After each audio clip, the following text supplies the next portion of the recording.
پھر اس کے بعد اب یہی والا مسئلہ جو آپ کے سامنے کہ کیا خمس کی قسطیں کروائی جا سکتی ہیں یا مہلت لی جا سکتی ہے. بہت سارے لوگ ایسے ہیں کہ وہ ایک ساتھ نہیں دے پاتے، خمس زیادہ واجب ہو گیا، اب خیال آ رہا ہے تو اب اتنی حیثیت نہیں رہی ہے ان کی، یا مثلا حیثیت ہے لیکن پھر ہمارے لیے مشکلات ہو جائیں گی، ابھی بڑی مشکل سے ہو رہا ہے گزارا، ایک دم سے خمس زیادہ اماؤنٹ میں نکل جائے گا تو بیلنس آؤٹ ہو جائے گا، مہینے کے اخراجات میں ذرا مشکل پیش آ جائے گی. یہ خواتین ہیں مثلا، ویسے ابھی آگے چل کر ان کا ابھی آگے چل کر یہ آنے والا ہے، ابھی وہیں تک رکھیں. تو بہرحال یعنی کسی کے پاس فی الحال خمس کی ادائیگی کی اتنی رقم موجود نہیں ہے اس کے پاس، تو وہ کیا کرے؟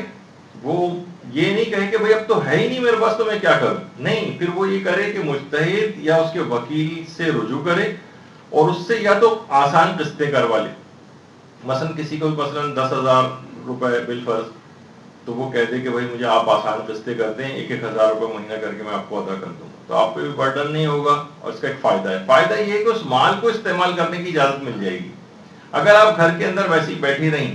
اور کہا کہ ابھی تو میرے پاس پیسے نہیں ہیں، جب ہوں گے تو میں خمس ادا کر دوں گی، تو وہ اماؤنٹ جس کے اوپر خمس واجب ہے یا وہ چیز جس پر خمس واجب ہے اس کا استعمال کرنا حرام ہو جاتا ہے. اس کا فائدہ یہ ہوگا یا تو مجتہد سے جا کر مہلت لے لیں، دونوں چیزیں ممکن ہوتی ہیں. آپ کہیں کہ میں 6 مہینے بعد ہی آپ کو پیسے ادا کر دوں گی، 6 مہینے تک کچھ نہیں دوں گی، مجتہد یا اس کا وکیل اجازت دے دے تو پھر وہ چیز استعمال آپ کر سکیں گے اور آپ کے لیے جائز ہو جائے گا استعمال کرنا. یا آپ یہ بھی کر سکتی ہیں، آپ کہیں کہ میں قسطوار دے دوں گی، یا تو مہلت لے لیں یا قسطوار کروا لیں اس کو، تو خمس کی قسطیں بھی کروائی جا سکتی ہیں اور اس کا فائدہ یہ ہو جائے گا کہ اس چیز کا استعمال جائز ہو جائے گا، گناہ آپ کے ذمے سے ہٹ جائے گا. ورنہ حق سادات و اہل بیت وہ آپ کی گردن کے اوپر رہے گا، آپ مقروض رہیں گی، اس میں ایک بے برکتی رہے گی، مسلسل گناہ رہے گا جب تک کہ ادا نہ ہو جائے. اس سے کم ان نقصانات سے بچ جاتے ہیں. اچھا، اب آ جائیے کہ ایک مسئلہ اس میں یہ بھی ہوتا ہے کہ کیا جس وکیل سے ہم قسطیں کروائیں یا مہلت لیں، کیا واجب ہے کہ اسی وکیل کو جا کر ہم قسطیں دیں یا آئندہ جو 6 مہینے بعد مثلا ہمیں خمس دینا ہے اسی کے پاس جائیں؟ عام طور پر شہرت یہی ہے لوگوں میں، جو کہ غلط فہمی ہے، کہ جس سے ہم قسطیں کروائیں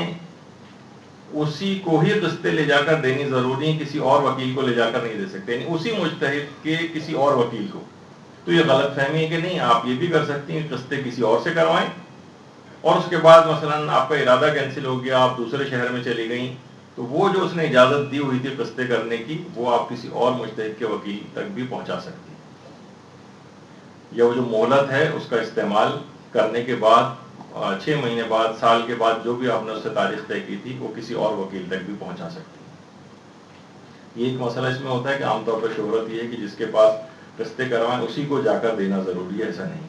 برحمتك يا أرحم الراحمين وصلى الله على محمد وآله الطاهرين.